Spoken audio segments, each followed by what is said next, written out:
Hello, my name is Kenyon, and here's my story. I'm a very old resort established in 1903 by Charles Kenyon. I was developed as a dream. I, too, was once somebody's baby. I've lived a long life and survived most of my past owners. I've sheltered many families, witnessed many tears, most happy, some sad, yet all were wonderful.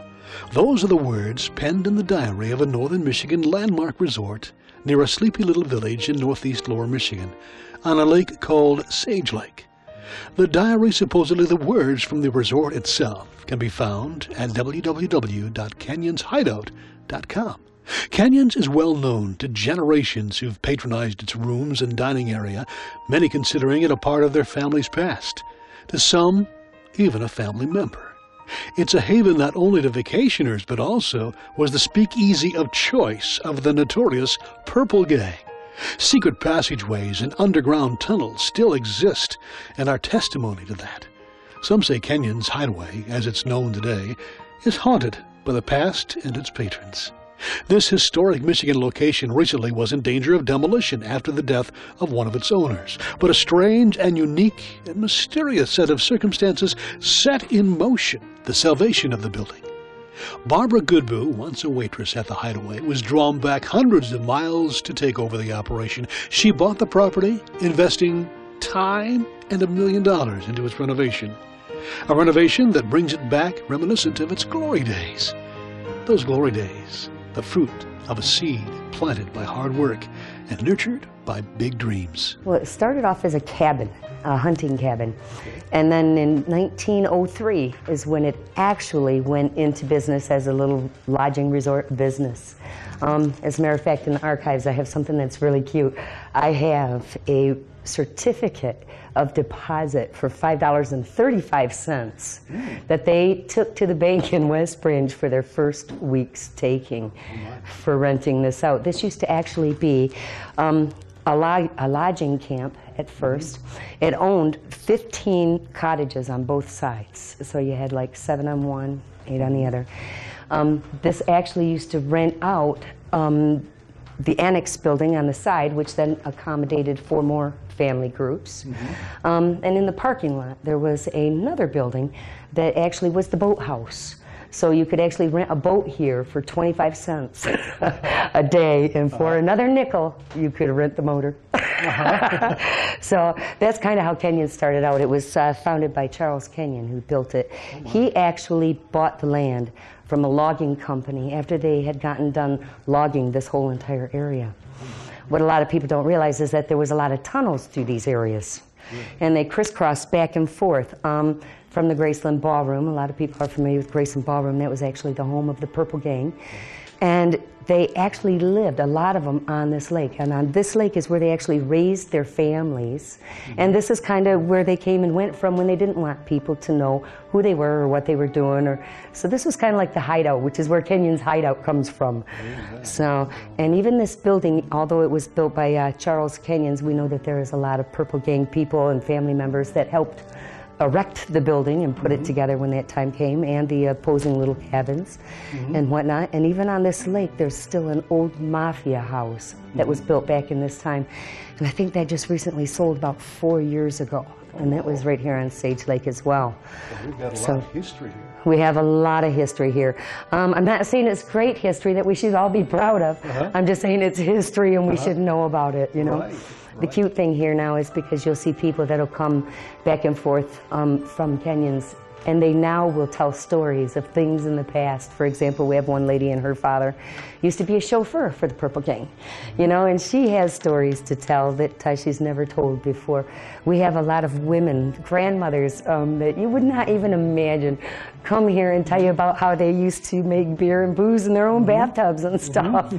You know, the size of the tunnels that used to crisscross through the properties starting from Graceland Ballroom in Lupton were big, very big. Big enough that you could get a barrel through. So we're talking good-sized tunnels. And a lot of those tunnels are gone nowadays, grown over, because of course they weren't bricked in or anything. They were solid hole tunnels carved in the dirt, you know, tree roots going through them and whatnot. So as a kid, I lived in Lupton next to the Graceland Ballroom. And I thought all kids grew up hanging out in those little underground tunnels playing one-armed bandits. I didn't know.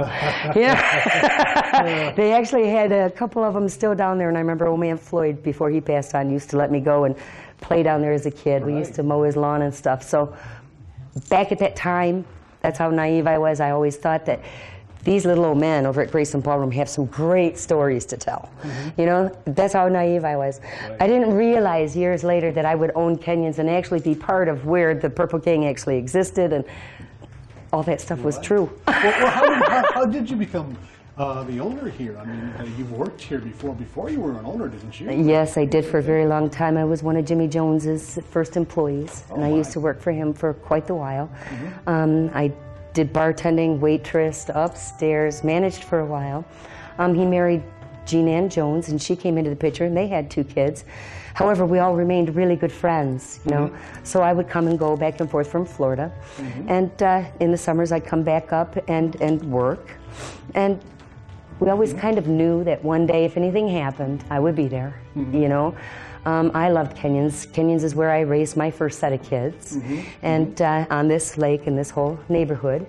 And when Jim Jones passed, it was time for me to step up to the plate and take over. The timing might not have been perfect, but it was time to do what needed to be done. So we started off by buying Kenyon's, putting the stories with Graceland and Kenyon's back together, recreating the history. Kenyon's, what most people don't realize, is in 2006, Kenyon's would have been demolished. The foundation, when I got it, was completely gone. I have got records to show that we've had to invest over $1 million in the Kenyon's to, number one, keep it upright, which was really tough because there was 2 really critical points of putting Kenyon's back together where I actually thought we were going to lose the building, which would have been very sad. Excuse me. True. But we did it. We pulled it together. We had a lot of really great contractors that pitched in, dug up the whole foundation, stabilized it, pulled the walls back out, sealed the leaks, laid drain fields, tore up the whole parking lot, put in new systems. We had to redo all the plumbing because everything was, a lot of these rooms and stuff hadn't been used in a long time due to plumbing and leakage.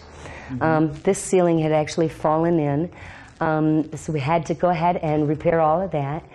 We've added a few things that are not as original from the fire and the water damage and everything else and the unstable foundation.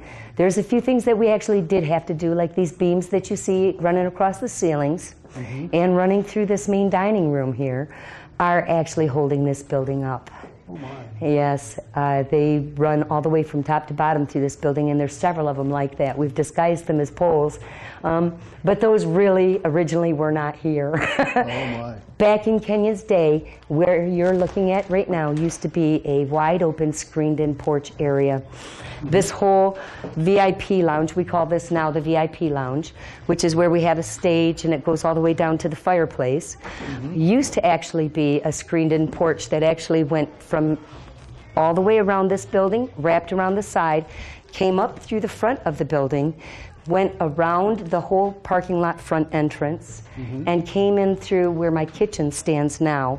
And this porch here, this would have been a porch where you're standing now, used to be able to sit right here and play card games, have a toddy, sip some tea, whatever, but this was all screened in porch. Through the years, Kenyon's has been added on to 5 times. Kenyon's has always been in the family, so it went from Charles Kenyon to his grandson, or I mean his son, Charles E. Kenyon's, and then to Arnie Brewer, who was also a family member, then to Jimmy Jones, on to me.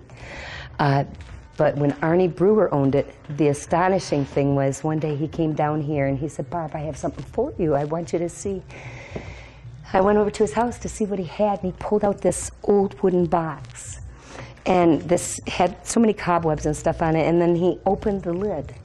And inside this box stood a case of beer made back in the day, in Prohibition era time, in the unmarked bottles in the unmarked wooden case. that he found in the walls of this place when he was tearing things apart doing some electrical. Wow. And he held on to it for all those years.